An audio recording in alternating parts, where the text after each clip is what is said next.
At any rate, okay, why don't we start addressing the EPA questions?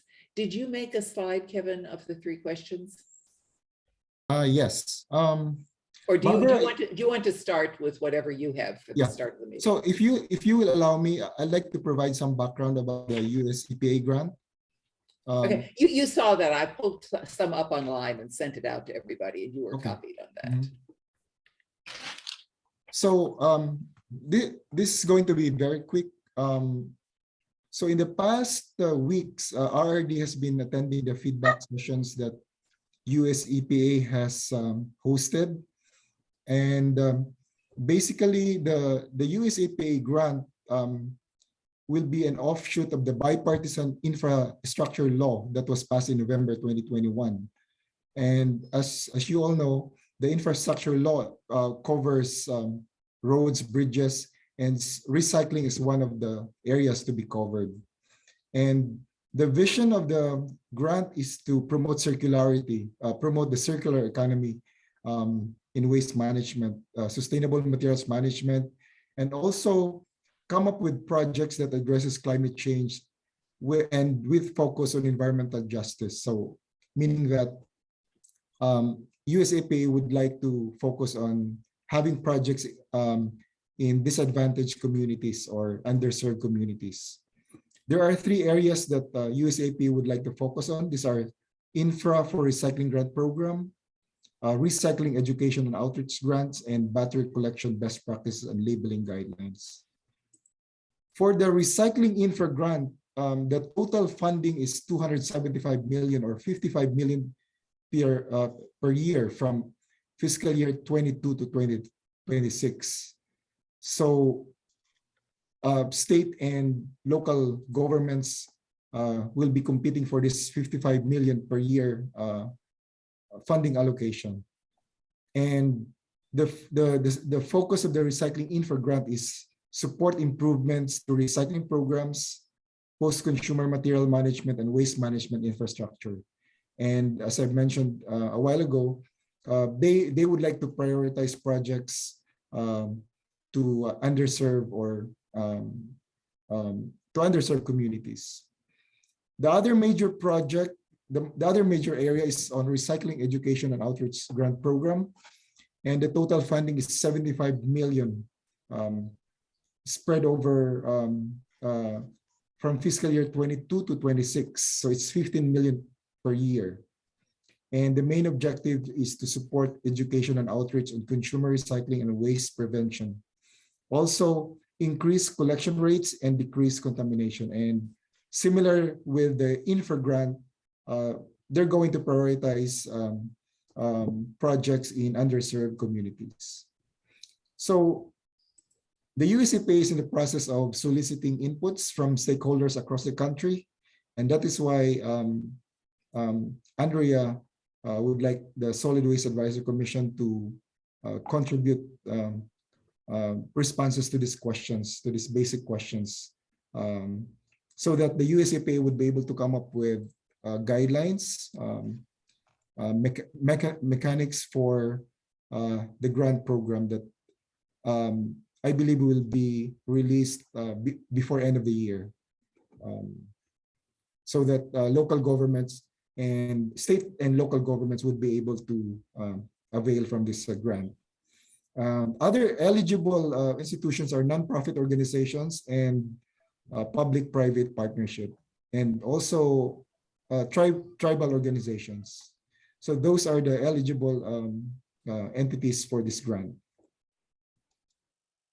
So these are the main questions. When I was looking online at the EPA information on this grant, they said that also, quote, other education and outreach activities, such as reducing waste and reusing, repairing, and refurbishing materials before they enter the recycling system. Right. So I know that that's not specifically on the things that Andrea Crooms was asking us to comment on, but if we're thinking about doing education and outreach, this is reduce and repurpose before recycling. I think we should really, really stress. And it is within the guideline, the EPA guidelines for this grant. That's correct, Barbara.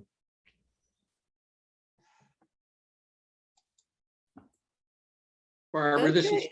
this is Chuck. Following up on that, it specifically says infrastructure needs and priorities.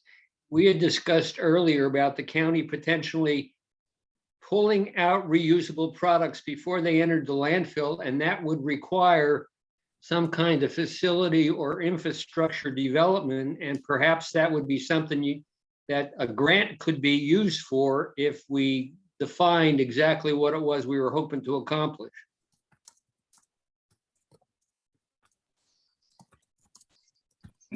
I would agree completely with Chuck on that one. Yeah. Well, right now, this isn't, just to get clear, everyone, this is not how PG is going to write its grant. This is information we're giving to EPA that EPA knows how to better ask about what they want. Isn't that correct, Kevin? Yes, that's correct. So they're in the process of This will be coming up with- prior to applying for one of those grants, or some of that money you're talking about, the 275 million or whatever. Right. Barbara, but couldn't you phrase it to the effect that you were trying to remove items from the waste stream by repurposing them and having a part of the Absolutely. collection and a recycling process having some kind of facility? It doesn't have to be specific to our county. It could be general in nature. Absolutely. No, I think that's a brilliant thing that you brought up, Chuck, to give that suggestion that goes into the RFA for EPA. But just that everybody knows that we are not right now directly trying to get the money for PG. We're trying to get the grant set up well enough that PG can get easily money that they can use. And so I think this is a great idea. In that context, it may be that the approach to take would be develop a model for how municipalities could develop a diversion mechanism to remove those items that have potential reuse value from the waste stream. We had that seminar a month and a half ago or whatever, that there are a number of municipalities that are doing that, and they might want to codify the approaches that those other places are taking, such that it would represent something that could be applied across the board for any municipality, Prince George's or whoever, that would want to implement a program of that nature. Brilliant. Love it. I also think that some of the municipalities are ahead of the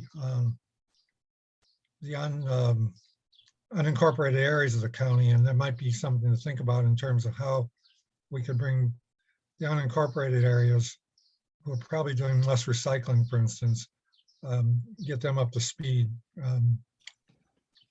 doing composting and other things like that. Well, also with the reuse, I had heard that Anne Arundel County has a reuse facility. Or repurpose, or whatever you call it, as part of their waste stream. So, I mean, that would be something that we would look at. But yeah, following up on Bill's, to say that, to make the suggestion to EPA that this is one of the things they ask for is jurisdictions to set up such a model facility and investigate what other facilities are doing that they can plagiarize. To change the topic somewhat, one other area that right now, most of the recycle programs are kind of dead in the water because there's no place to offload the stuff that's recycled. So they might want to develop some new markets for materials that are captured in the recycling streams such that they become viable and that more municipalities can do it. Because right now, it's a cost. It costs to recycle as opposed to having any payback whatsoever from the materials being able to be sold on the marketplace for whatever purposes. They need more whatever purposes that recycled material is going to be applied to.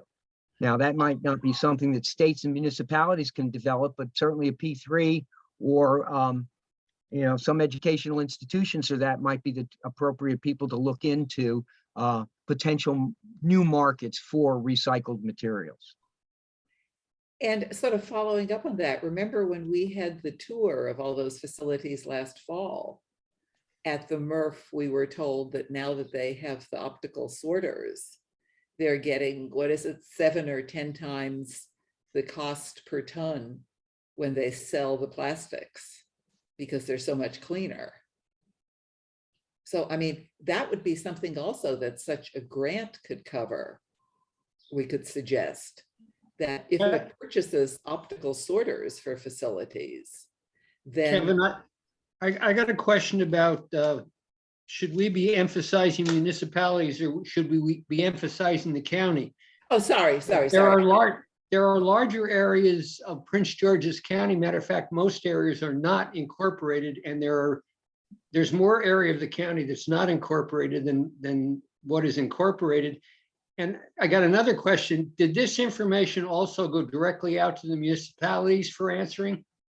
It's online, it's everywhere you look. This information is everywhere. No, I don't mean the information. I mean the specific questionnaire that we've been asked to respond to. Was that also sent by EPA or the county to the municipalities for direct answering by them?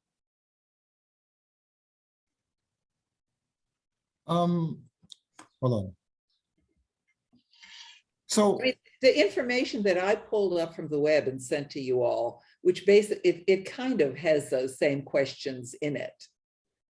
It's, I mean, not as 1, 2, 3 like Kevin or Andrea had it, but it's all within it. That I has apparently understand been that, Barbara, blanketed. but my question specifically is, were the municipalities also including and respond to these questions as we have been asked to respond to? EPA has sent an invitation to all stakeholders. So I think municipalities are also included. Thank you. And they have conducted, I think, 3 feedback sessions, and the questions are the same. So these are the general questions that they usually ask from the stakeholders. What Chuck was talking about is absolutely true. Most of the population in the county is in unincorporated areas, like maybe 2/3. But for instance, in the municipalities, they have an incentive, for instance, to do composting because the cost to send compost to our composting facility is much less than if we're sending solid waste to Brown Station. But that's ditto for the county too, for the unincorporated areas. Right. So I'm saying if, for instance, there's an incentive for the municipalities, maybe we should figure out how we can make an incentive for the unincorporated areas that use one or a few of the waste haulers. How can we take advantage of that incentive, financial incentive? Well, I think that's how they set up the food wastes, is because the county knew that they would have a financial, or one of the reasons is that the county would have a financial advantage the more the people use the food wastes. But at this point, the EPA doesn't care about Prince George's County. They're talking about the world in general, from their perspective. Right. So they don't, what is applicable for Prince George's County is of little interest to EPA in responding to the questions that Andre presented for us to Right.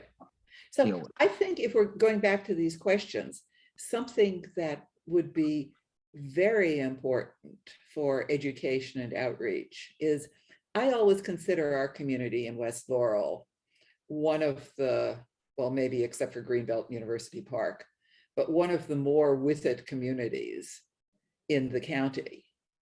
And yet a lot of the best civic activists in the county don't know beans about recycling and know even less about repurposing and Zippo about composting. So I think the county needs to 3 or 4 times a year included with the tax bill.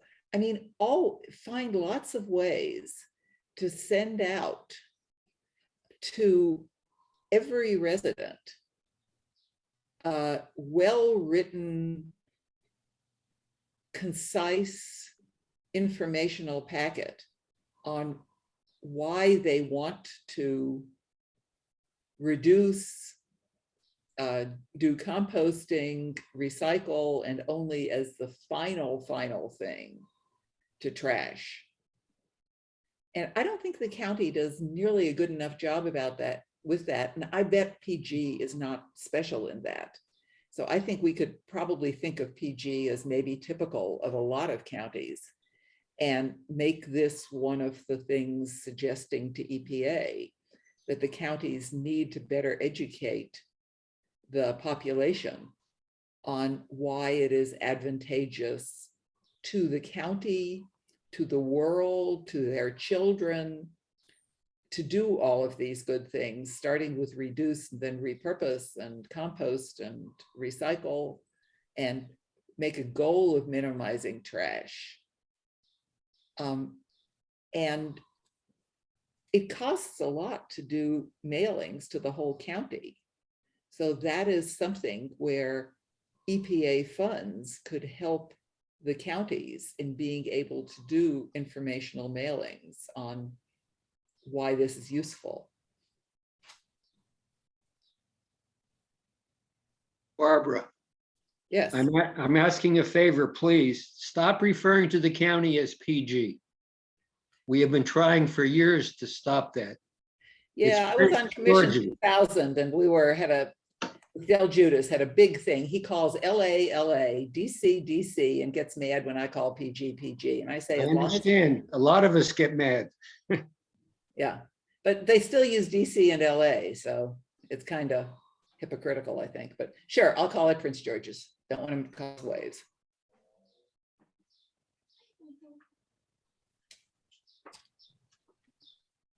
Okay, what do people think about suggesting to EPA that money, that this grant would go for mailings to residents to explain why it is they want to do these things?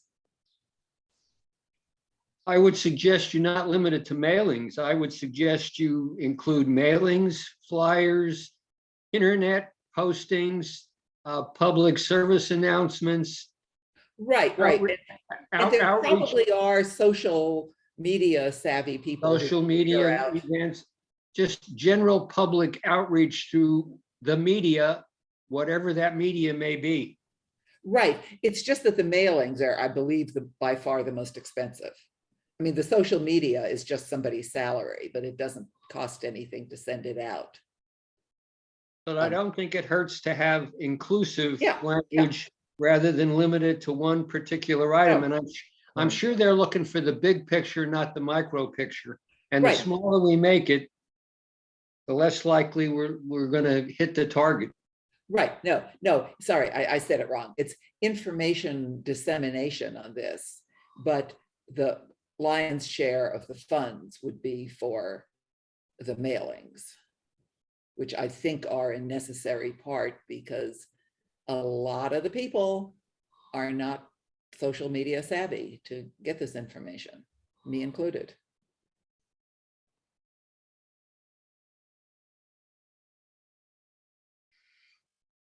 Okay, so for the homework that people were asked to think of what are answers to questions 1, 2, and 3. Why don't we go through and have people, I'll just go through the name list here. and ask people to come up with, to share anything that they did for their homework on this. Bill? Okay, well, two of them have already been, for the first question, they also might want to look to, looking to encourage again, not necessarily states and municipalities, but P3 and educational institutions to develop products and packaging that are not so non-recyclable material intensive. Yeah. And also that they might want to look to enhance manufacturers' responsibility for the ability to fix products as opposed to dispose of them to buy another one. So there's right to repair things, stuff like that would all be beneficial in keeping things out of the landfill. Another aspect would be particularly for older homes, rather than those that are going to be slated for demolition to be replaced by a McMansion or whatever, rather than carting it all off to the landfill, they might want to require that, and there are places already doing this. Portland, Oregon has this program like this, that they require that those dwellings be deconstructed and the material salvaged and put back into a reuse market, as opposed to, again, carting everything off to a landfill and burying it. We're running out of suitable materials as far as timber and the like goes, particularly with the supply disruptions that we've had during the pandemic, and that they might want to use what they've already got in the form of a 2x4, rather than trying to cut down a tree and turn it into a 2x4. So those are the things I had for the first question. Okay. For the second question, one of the things they might want to do is to enhance people's understanding of what happens to their trash.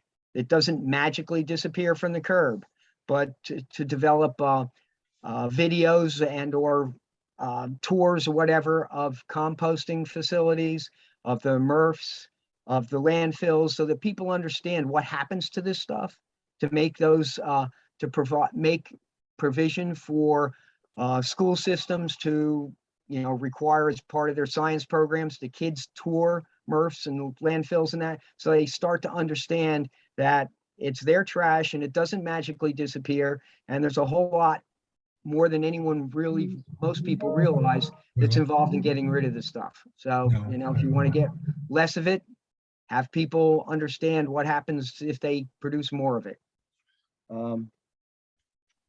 So that would be my recommendations for the second one. And for the measurement thing, undertaking trash surveys, such as our county does, but with doing it with more frequency. And they should also expand those surveys to include that which is picked up by, let's say, our bulk trash program, so that they have a better idea of what potential reuse materials are being collected before they get turned into a compacted brick. Because they, a lot of that stuff, they have no idea what's been compacted and thrown away. So to start getting a handle on that stuff before it's turned into a brick that ends up in the landfill might be a real good way to expand those programs. You can know what can be salvaged, what can be reused, what can be donated for other uses. And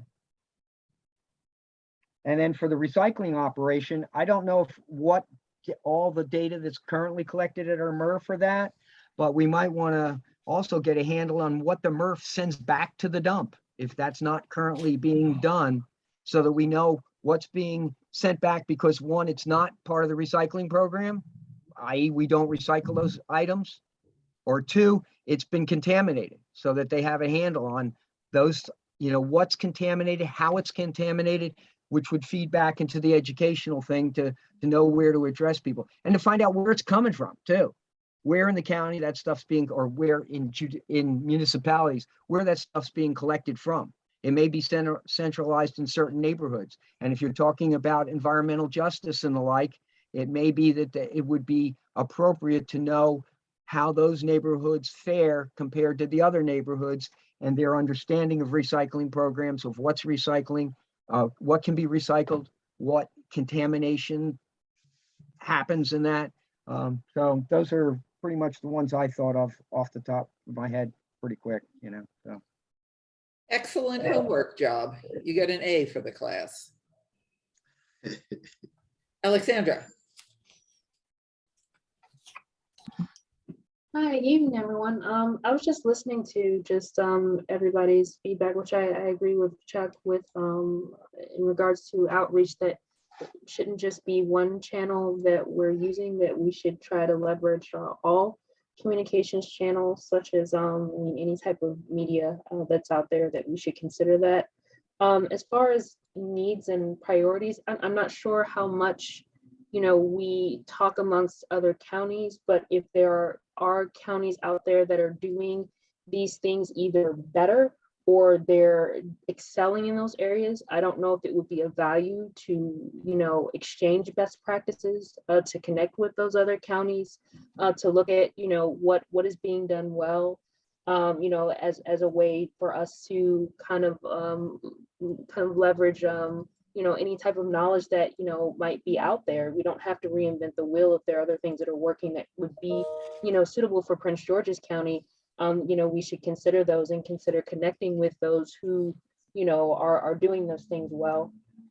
Also too, just from my experience of, you know, implementing things in the community, you know, things are more likely, programs or any type of projects are more likely to get more buy-in when they are coming from the community, and not necessarily a top-down approach. So I don't know if we've considered community needs assessments with regards to recycling, with regards to those type of even barriers or what challenges people face with even general knowledge about these things.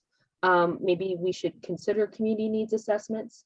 I know as far as measurement is concerned, usually when you have a big project or program, sometimes an outside source or a contractor to be able to give you, you know, I guess useful measurement tools in being able to identify, you know, specific, measurable, achievable, and time-bound goals. For you to be able to measure your data, it's good to get an outside source to be able to do those things. So these are just, you know, off the top of my head. And the one thing that I think about when I think of education and also too, when I think about even the people, you know, within my own neighborhood, you know, people maybe have a general sense of recycling, but I think that there is a need there for more education in that area. I could see that being kind of an opportunity to, you know, impart that in a curriculum. You know, if you're trying to reach youth, I'm still thinking off the top of my head of how you know, educate those, you know, people who maybe, you know, or older populations that, you know, there is a need there to, you know, educate those about, you know, what happens when, you know, when your trash, you know, leaves, you know, your door, your front, and it goes off to, you know, the dump. No one, you know, I don't think people really understand that process or even the impact of what happens to the environment. You know, once you're, you know, increasing your trash or you know, or what happens in that process. So I definitely think that there is a need there as well. But those are just kind of like my initial thoughts when I think about these questions.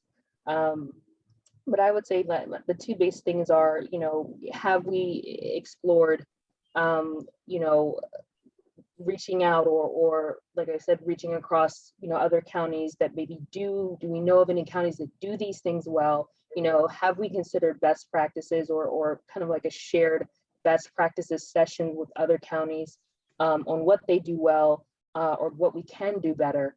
And also just the need for more education, whether that's, you know, incorporated into curriculums at school or kind of an all hands approach to how we communicate, you know, educate our local populations, whether it be young or old. But that's just my initial thoughts. Good thoughts. What is your, just to follow up a little bit, you said assessing community needs. Do you Yes. have any ideas more specifically on how to do that? You know, when I think about that, I think about possibly focus groups. You know, and these are maybe having individuals that maybe know a little bit about recycling versus those that don't know very much about recycling. But to kind of, I'm almost like dumb it down to, I don't want to say dumb it down, but to make it almost Popularize. as, yeah, almost as if, you know, if you had these things, would you use these things? But You you'd know, think like working through civic associations, or how would you reach? we could. I think that's definitely a possibility. You know, I it could be civic associations, it could be even other associations that aren't, necessarily, I would say, connected to, the type of work that we do. But I think, any opportunity where we have to kind of touch or engage communities at the local level, I think it would be of value. I think it would be a good, segue for us to to assess that. Okay, great. Thank you very much. Dave. I've already, a couple of comments that people already made. I was coming up with a list, and I'm going to just stick with the ones that I either haven't been talked about enough, or maybe where I can kind of reinforce some ideas people have already mentioned.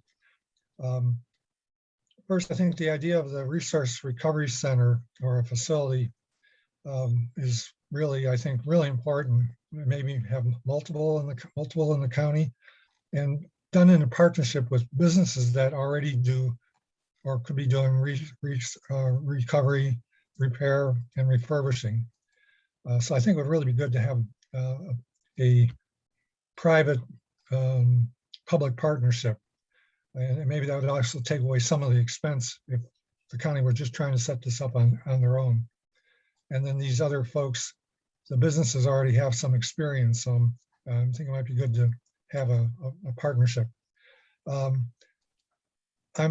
bulky pickup that we're doing now, I guess, it seems like people are happy about that because we're getting trash and debris and litter away.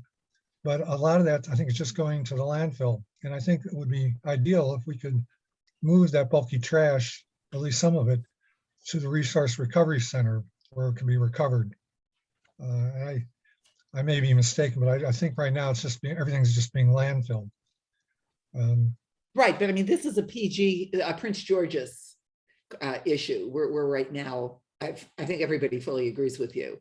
We're looking for the answers to these questions for the EPA, the general ones. But maybe those are general ones too. If you pick up bulky trash, how do you best preserve the repurposable items and don't have them trashed while they're being ported? Right. Let's see. We have a construction debris landfill right over near at Brown Station, which is, I guess, privately owned.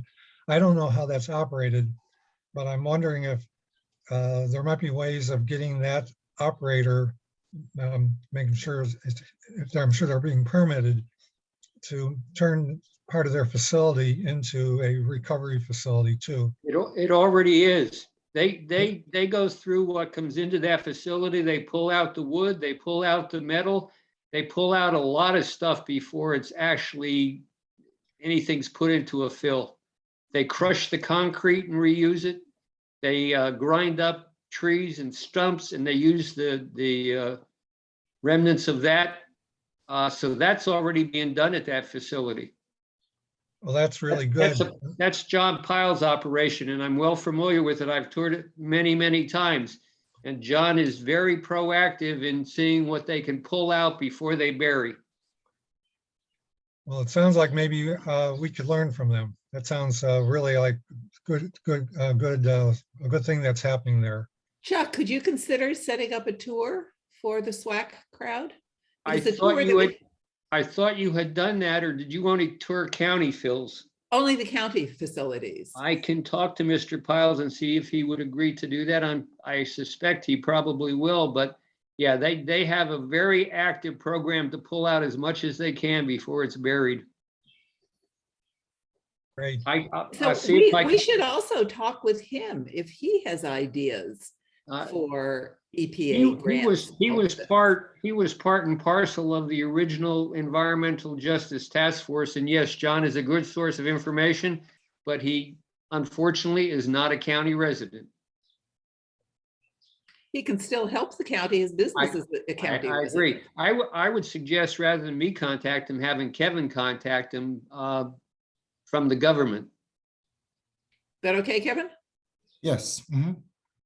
Kevin, do you, or Chuck and Kevin can get together to get the contact information? Yeah, Kevin, if you don't have his contact information, I'll see if I can find the information I have. But they're listed. I mean, that's Ritchie Reclamation, and it's easily located. Ritchie Okay. Reclamation? Ritchie Reclamation, and John Piles is the owner. Okay, He also has a facility out in Montgomery County off of 270. If you drive out 270 on the right-hand side heading north, you'll see his heavy equipment stationed out there. He does not station his equipment in Prince George's County.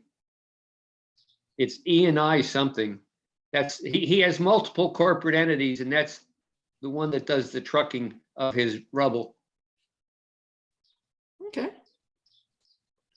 Um, cool. Yes, because I think the more we learn about this, and I would imagine talking with people who run such a good facility, they might have great ideas. And too. by the way, that is permitted by the state, and it is regularly inspected by the state. They also have to have liners now for their fills. Yes. Cool. Barbara, could I mention a couple other things real quickly? Please, and then- yes. I was going to ask if you had more before we get Yeah.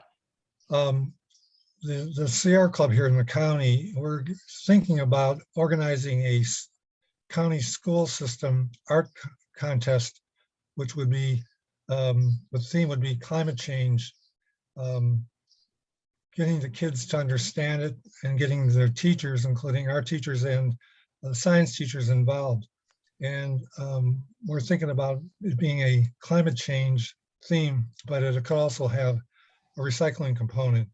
So I think would be probably less infrastructure and more education and outreach, but I wanted to just throw that out there. Okay, I mean, and that would be a great example, maybe in general for outreach, and several other people have said partnering with schools and teaching kids. And maybe that would be a good outreach, education outreach, a broad umbrella to how is the best to partner with the schools to teach all these important things to the next upcoming generations. And that can actually also influence their parents. So it's Absolutely. yeah. Because remember the guy who runs our wonderful composting facility, the first tour I took of that facility back when it was just starting with Sierra Club, he was saying that he grew up being a Yahoo and not knowing anything about any of this. And then his kid came home from school and said, Dad, why aren't we recycling? Why aren't we composting? And it completely turned him around. And so he's now running the East Coast preeminent facility in composting because the kid came back home and educated him. So I thought that was a great story. Hi, Carolyn. so I just wanted to provide some updates with respect to the Prince George's County Public School System. They are going to be rolling out it's going to be across all fourth graders within Prince George's County. It's curriculum that will go throughout the school year, and the curriculum has 3 components. The first component is just a general lesson about waste in general, to talk about everything under that whole umbrella, reuse, diversion, source reduction, of course, trash in the landfill, and they'll get into some subjects about landfilling versus, what, like waste to energy, recycling, everything. And then the second component of it is going to be, and I'm not sure which order this one's going to come in, but the waste is going to come first. And then the second component of it, of the curriculum, is going to include specifics about recycling. And then the final and third component is about composting, including food scraps. And they're going to be piloting 10 to 12 schools that we're going to be partnering with them with respect to organics and food composting. But I just wanted to let you know, so it's really good news. This is the first upcoming school year that we're aware of anyway, where they actually included within their curriculum specifically about, recycling, composting, and waste diversion. So I wanted to share that with you, and it will be across all fourth graders within the county. Cool. That's great news. Who is developing the actual lessons? So they have, of course, some teachers involved, some of their green team schools are involved. Keep Prince George's County Beautiful, Miss Helen Register, myself, and the William Schmidt Educational Center. And of course, Sarah, what's Sarah's last name? Sarah is their recycling coordinator for the entire school system. And Sarah's last name right now is escaping me. If there'd any input from the Sierra Club, Okay. Yep, I'll bring that to the table. a big Thank three you. people on the executive board of the Sierra Club are here on the SWAC, so we would, I think, Okay. all probably be happy to be part of that too. Certainly. That's great news. Yep, I thought I would share that with you. Thank you. We appreciate that. Sure. Okay, Dave, Mhm. any more? Just one last thing, and that's involving Martha Ainsworth, who's with the Sierra Club here in the county. She's heading the zero waste group or committee in our county's club here. She has a wealth of information and experience. I think it would be good to involve her in this. Thank you. Yes. Excellent. Okay, let's see. If we're trying to make a 1 hour thing, we have to rush because we have 4 more of us still to hear from. Mohammed. Yes. So good evening, everyone. So I think most of the previous speakers have talked about what I think can be done in order to improve or make recycling more efficient in the county. So with regards to the infrastructure needs and priorities, since there are so many materials recycling facilities and other organizations that are involved in basically providing that kind of service, I think it would be better to ask those facilities what are their current needs in order, like, to increase efficiency. Do they need funding for expanding maybe the facility or hiring more people or something like that? So with regards to the education and outreach, I think most have talked about advertisement, public notice, and stuff like that. So I think also the program with the public school, getting students to come up with some educational material can be very helpful. So those who have developed maybe a better material can be awarded, some kind of financial compensation in order to make more people aware of the need to do the recycling and the reuse of materials that otherwise will be discarded. So with regard to the measurement, I don't know much about what programs is being implemented right now to measure the efficacy of the program and how to make it better. But we can also consult to see if the data that are currently being assessed, whether there is a need for like more maybe funding to expand that, or maybe get another company or consulting firm that specializes in this kind of monitoring. So I think basically what I can say is that most have talked about what I think can be done, and we can only improve on that. Great, good information. Chuck.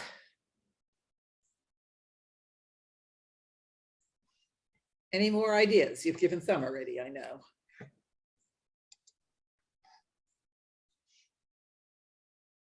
You there, Chuck? Bathroom break. I'm sorry, I was muted. Oh, I've said most of what I was going to say, but under education and outreach, what are the potential barriers and limitations in supporting an effective recycling education program? The obvious, money. It takes dollars to do all of this. And as you know, the dollars that we have in Prince George's County are limited, and the fees we're collecting from the trash bill does not fully cover our existing programs. So definitely dollars are a limitation on what we can accomplish if we seek to expand it in any way. As far as educational outreach, I don't think there's enough being done, and I'm glad to hear that now we're going to start with fourth graders, and that's probably a good point. But I don't think there's enough being done in educating young people on the importance of recycling and recovery, etc. Particularly among high school students. They're the generation of the throw away and buy new. And I think somehow we have to develop a program geared to them as well, the importance of what it does to the environment when we just discard everything, and particularly when we discard it on the public streets.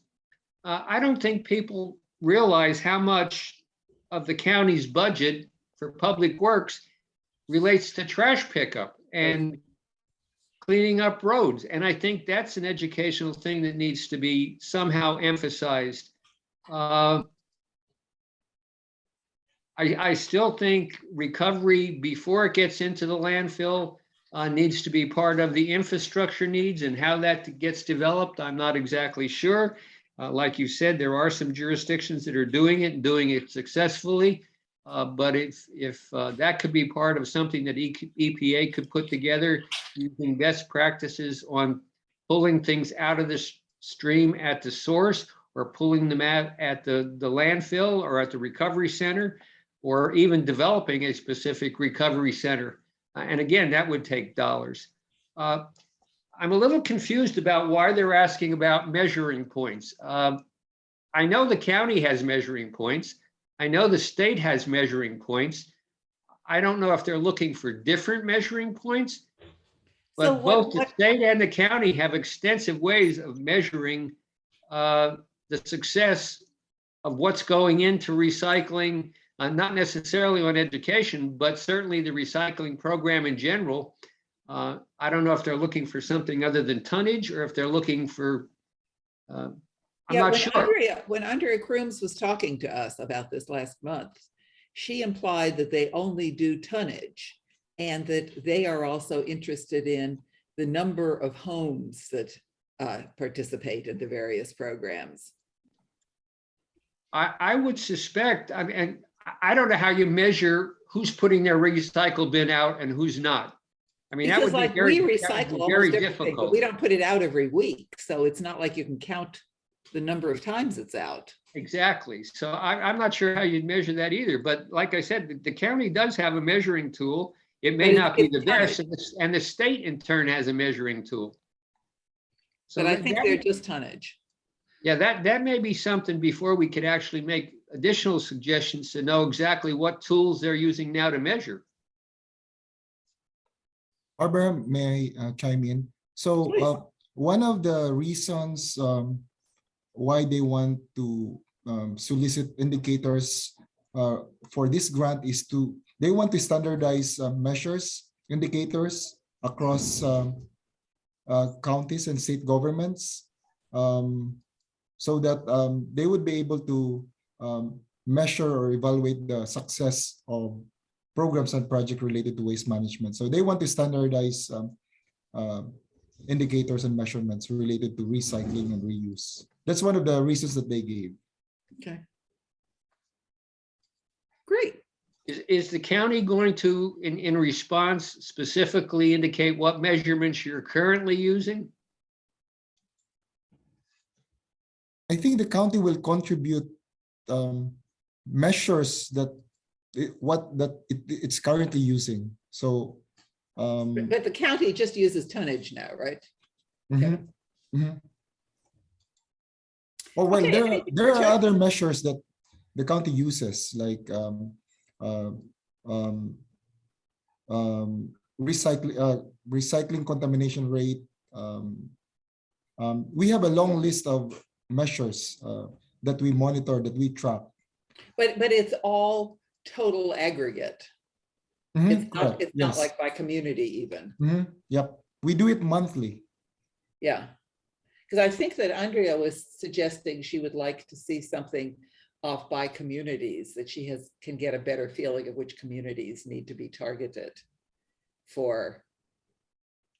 And of course, that's something that the haulers could easily do.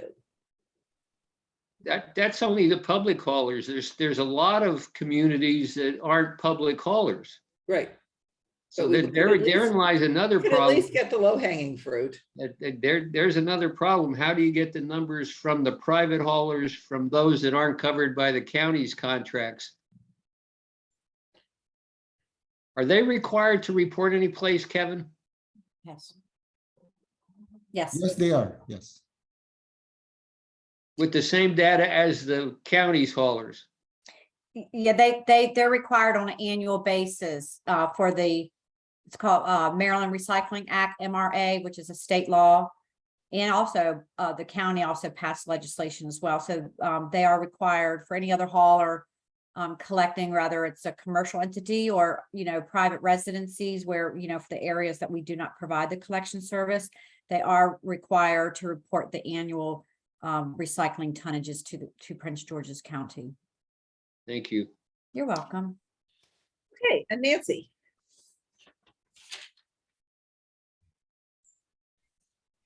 Nancy was here. Are you still there, Nancy? I'm here. I really don't have anything to add, and I've got to go in a minute, so. Okay. And I agree. I mean, I had a whole long list, but I think we've, in all this discussion, hit on pretty much what I had on my list too. So if people have a list, if they send it to, email it to me, and I have a couple of pages of notes of what people were saying. So I'll take what people emailed to me and what I took as notes and put it into a draft document that I'll, within a couple of days, send out to all of you guys for your edits, suggestions, improvements, that then we could pretty quickly, hopefully, get it to Andrea. Does that sound like a plan? Sounds good. Okay, Barbara, I I'll already take that as a forwarded unanimous mine. vote. Okay, so we are after, do we want to make this a 1.00 hour meeting? Because then we're after 7, or do we want to go on for longer? I don't know what. I have a hard stop at 7. I have to go. I have to Yeah, go too. I have to go as well. Okay, I have another Answered. meeting starting. thank you all so much for coming. This was very valuable, and I'm delighted that Andrea asked us these questions and that you guys did your homework, and we all have good answers and hopefully can make up a good document that you'll find that we're being useful. Good. Thank you so much, everyone. Thank you, Marilyn. Thank you, Kevin.